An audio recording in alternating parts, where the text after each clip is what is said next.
Hi, viewers. You're welcome to today's English language class. It is my pleasure to have you once again. Today, we will not do the usual, that is, teaching a new topic, taking an aspect of English language, grammar, summary writing, comprehension, speech work, and what have you. Rather, today, we will do a revision of the CBT we had a couple of days ago. That is very necessary because we just need to revise what we have done, and that is what we are doing this morning. So once again, you're welcome. The summary test which was given as a passage and options there. So what I will do this morning is to explain the choice of the correct answer, why it is correct, and why the other options are wrong. So I need you to get along with me, pay attention, and make sure you learn a great deal so that when you take the next test, you will perform better and you will improve on your summary writing skill. So let's start. Question one. Question one. Question one. In the summary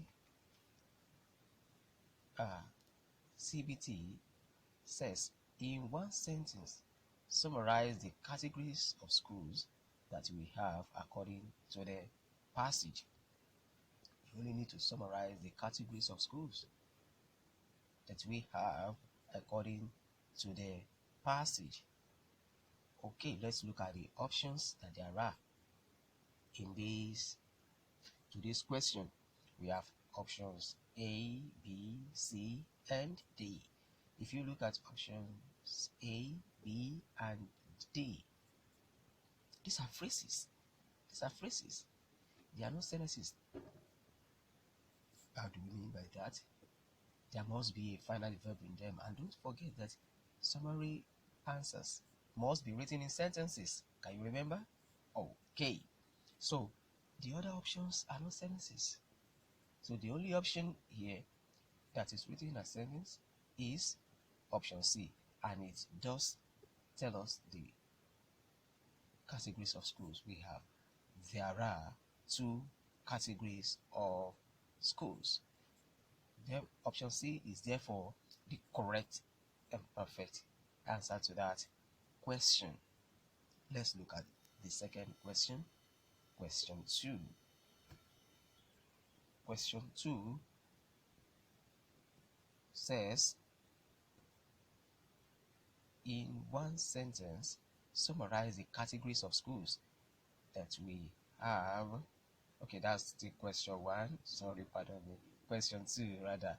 Question 2 says, in one sentence, summarize the yardstick used by parents to make a distinction between schools according to the above paragraph. What is the yardstick according to the passage? Now, in this slide you have in front of you, there is a portion of the passage in the paragraph that has been highlighted. Okay, that is to let you know where we can identify the answer to the question. Now, I read that highlighted part. The yardstick for making this judgment is student achievements, especially general performance in public examinations. Wow, that is, students depend on general performance of schools in public examinations like WASE, NECO, and other examinations that students take in schools. So now let us run through the options that we have. Option A says parents use students' performance in mathematics as yardstick for distinguishing one school from another. Parents use students' performance in public examinations as yardstick for distinguishing schools. Parents use students' achievements in English language to distinguish schools. D. Parents use different judgments as yardstick to distinguish schools. Wow. Of all this, which one do you consider most appropriate? It is of course B, because according to the passage, it is not mathematics in particular, it is not English in particular, and D, which seems to be close to it, is not 8. So what parents do is what option B tells us. Parents use students' performance in public examination as yardstick for distinguishing schools. I hope you're following. Okay, let's look at the third question. Question 3. What is question 3 asking us to do? Question 3 says that in one sentence, summarize the specific yardstick used by some parents in distinguishing schools. This one is a bit different, specific one. The other one we looked at was a general one, and here now it's talking about specific yardstick. So what is that specific yardstick? Okay, here we also have an highlighted part of the paragraph, and it says, furthermore, among some experts in education, opinions about schools are further narrowed down to subject areas. And the author explains further that, for example, one often hears that school A is better than school B in mathematics and science, while the latter is better than the former in English language and the liberal arts, and so on. So from this now, which of the 4 options we have here is the correct summary of the content of that aspect of the paragraph, Okay, there in A we have some parents focus on students' performance in specific subjects. Some parents look at students' performance in mathematics. Some parents look at students' performance in English language. Students' performance in specific subjects. Okay, look at D. D is even a phrase which is just like what we want. It's just like we want, but it's not exactly what we want. D is a phrase. It's a phrase. It is therefore out of the way, even though it says what we want, but it is not it because of phrase. Option C, the author has not said parents look for students' performance in English language in particular.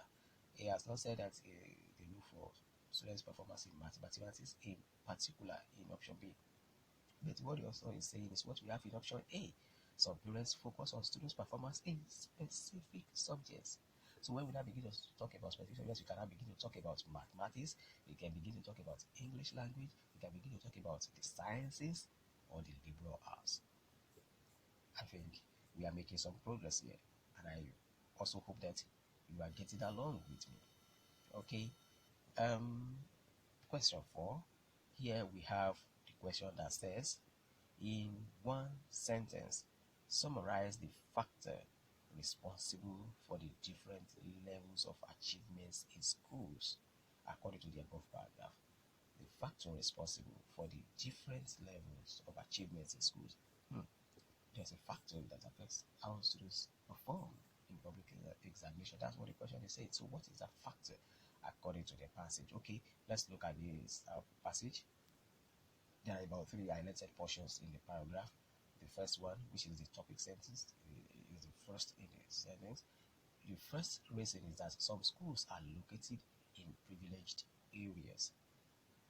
So the first reason is that some schools are located in privileged areas. Does that tell you anything? Okay. Location of school. Okay. Location of school. Okay. Let's come to the second one. On the other hand, there are schools which serve less privileged communities.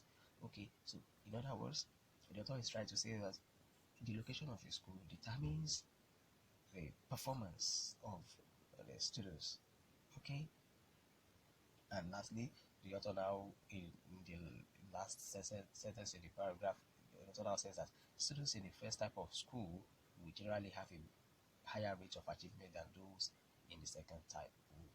Okay, it's clear now. Let us look at the 4 options we have here: A, B, C, and D, and let us look at the one that does this accurately. Option A says that some students in some schools are well fed while others are not. Is that it? It is not it. It's not talking about feeding them. It's talking about the location of their schools. Mind you, B, some students come from where their parents are interested in their studies. The author mentioned that, but that's not it. Okay, look at C. Some schools are located in privileged places, while other schools are located in less privileged communities.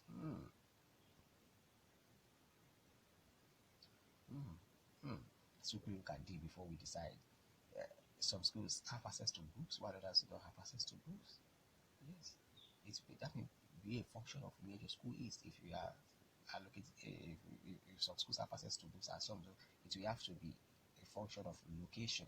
Therefore, option C is more appropriate. Look at it. Some schools are located in privileged places, while other schools are located in less privileged places or communities. That is it. That is it. Location. First, your school is located. The school is located in the GRA, where the parents are civil servants, they are bank executives, they carefully employ and work with multinationals. In such locations, students there are students who have parents who can spend on their children's education, and that is what the author is saying. So option C is the correct answer. Question 5 now. What is question 5 saying? Okay, question 5 says, in one sentence, summarize the characteristics of parents of students whose schools are located in privileged places. Schools are located, but stand those parents out. Okay, let's look at the highlighted portion of the paragraph.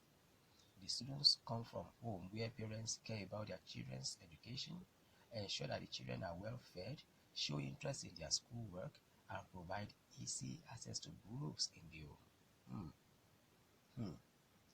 Look at that again. The students come from home where parents care about their children's education, ensure that the children are well fed, show interest in their schoolwork, and provide easy access to books in the home. So that's what we have to summarize. Let us look at the options carefully and let us come up with the one that summarizes that aspect of the paragraph in line with the question perfectly. I go for option C. Option C says the parents care for the total well-being of their children. The parents care for the total well-being of their children. Yeah, according to this paragraph, the parents provide good meals for their children. They provide good education for them. They provide schools for them and other things needed. So that assessment is general well-being. It is not A, because the parents are not only interested. The parents are interested in their children, but in one specific area. Their children playing ball with their children doing what? That has not hit the nail on the head. B, the parents provide access to books for their children. Well, that's just one aspect of what they do.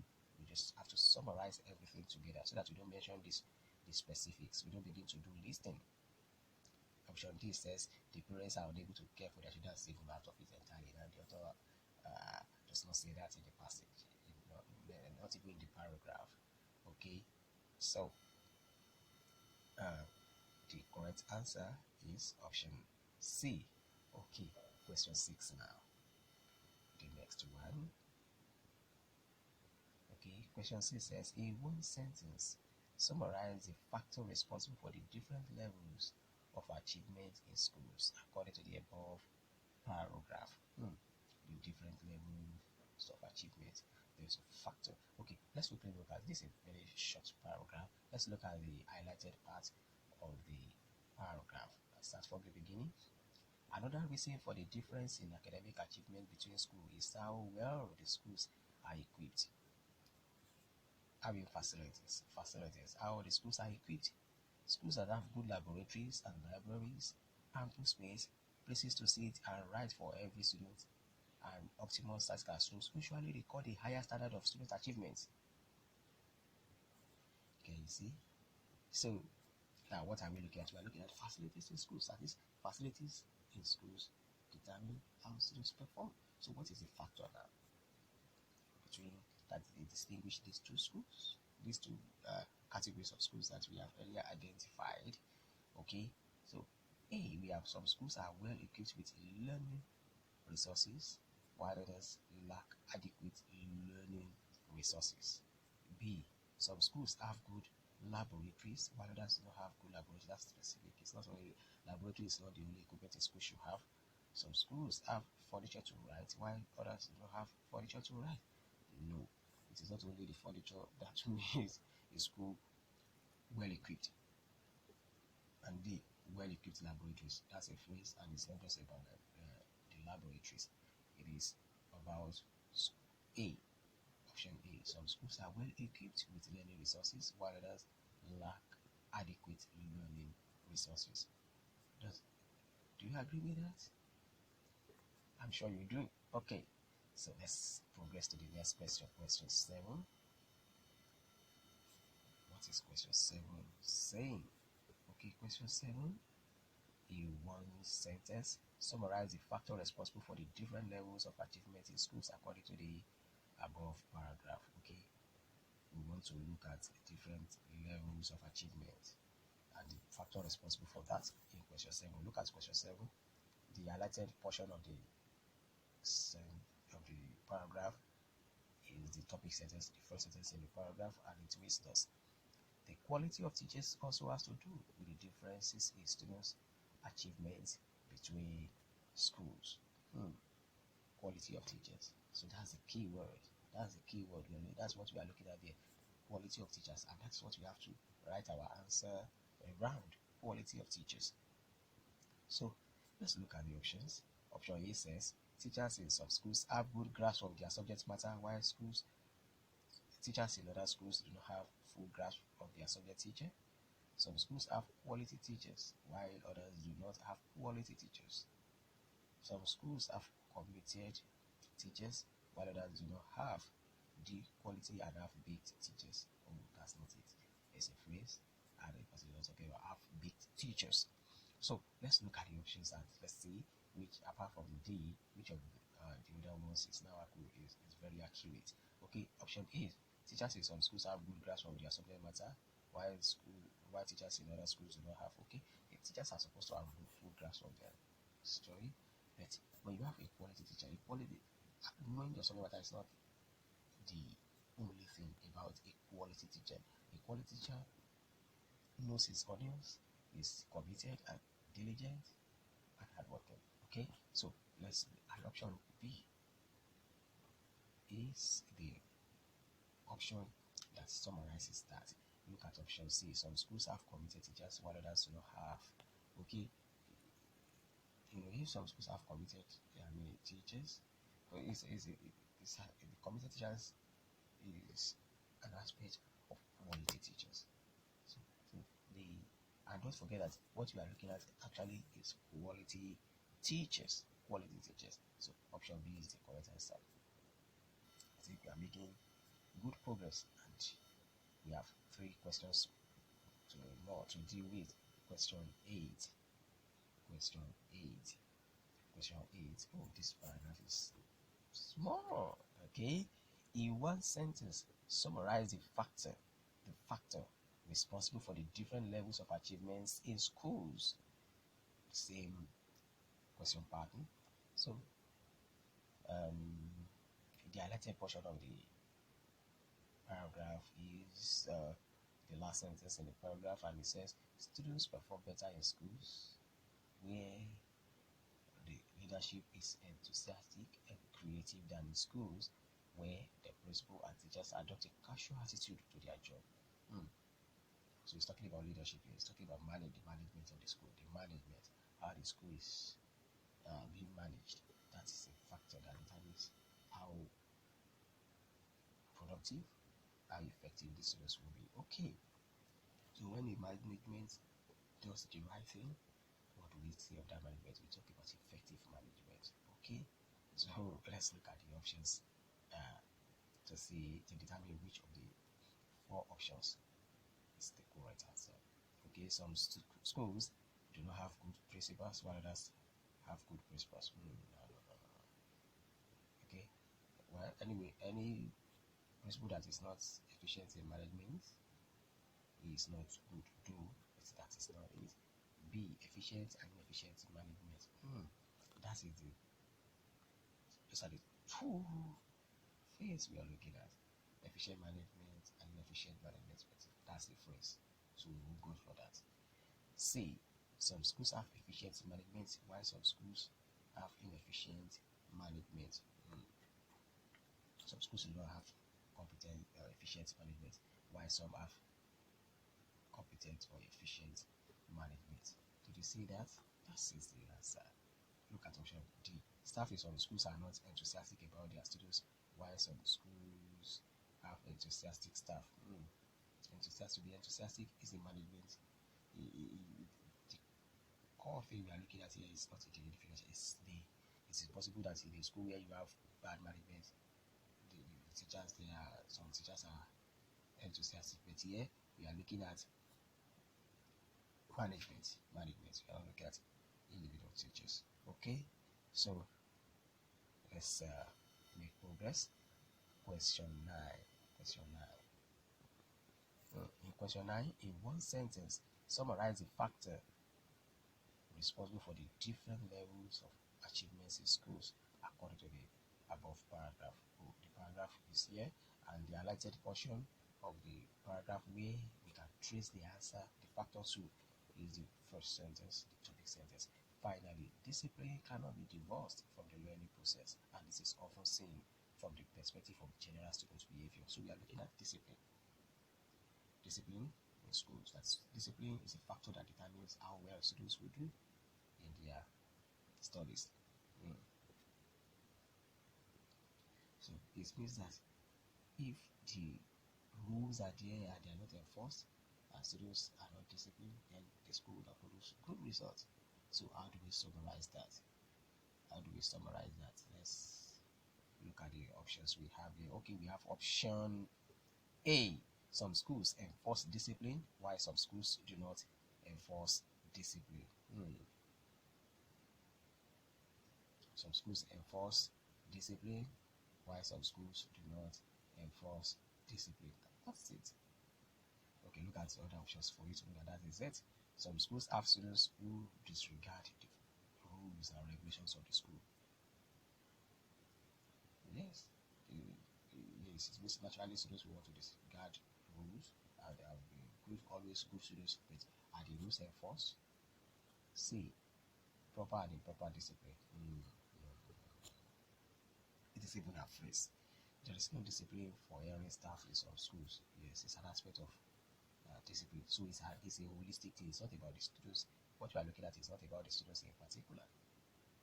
So some schools enforce discipline, while some schools do not enforce discipline. Some schools enforce discipline about teachers going for their lessons, teaching students very well, marking their notes. Some students ensure that students do their assignments, submit as and when due, and read hard. So option A is more accurate. So some schools enforce discipline, while some schools do not enforce discipline. The last but not the least question 10. Wow, okay. This says, in one sentence, summarize the characteristics of a disciplined school. A disciplined school. So just without even looking at the options, you will tell me that a disciplined school enforces discipline. Right? Okay. So notwithstanding how it is written in my options, and you just say, what is the characteristics of a disciplined school according to the passage? Just according to the paragraph here. I mean, let's say a disciplined school enforces discipline. So let's now look at the options we have. Students do their own work. It's about the school, not the students. Okay. Disobedient teachers are punished very well. That's one of the aspects. That's one of the things that is disciplined schools should do. C. There's foundation for students to play truancy. That ain't it. That is not it. That is not it. Okay. Okay. Option D is what we are looking for. There is enforcement of rules and regulations of the school. Yes. There's enforcement of rules and regulations of the school. If it is that, it's not just about doing your assignment, it's also submitting it as at when due. But to submit at 8 and everybody submits, everybody is dutiful. Okay, so there's enforcement of rules and regulations of the school. Yeah, those are the questions. And I need to let you know that it's fun doing summary. Yes, it's fun, it's fun. And um, I just want to encourage you to keep practicing so that you can keep excelling. You need to sharpen your skills of doing summary, and the more you practice, the better you become. So, on the final note, if you have questions for me, go to the question section and drop your questions. I will attend to your questions accordingly. Okay, once again, I remain your host, Adia Moridare Sunday, Strength College, Ishararemo. Once again, keep practicing and keep excelling. God bless you.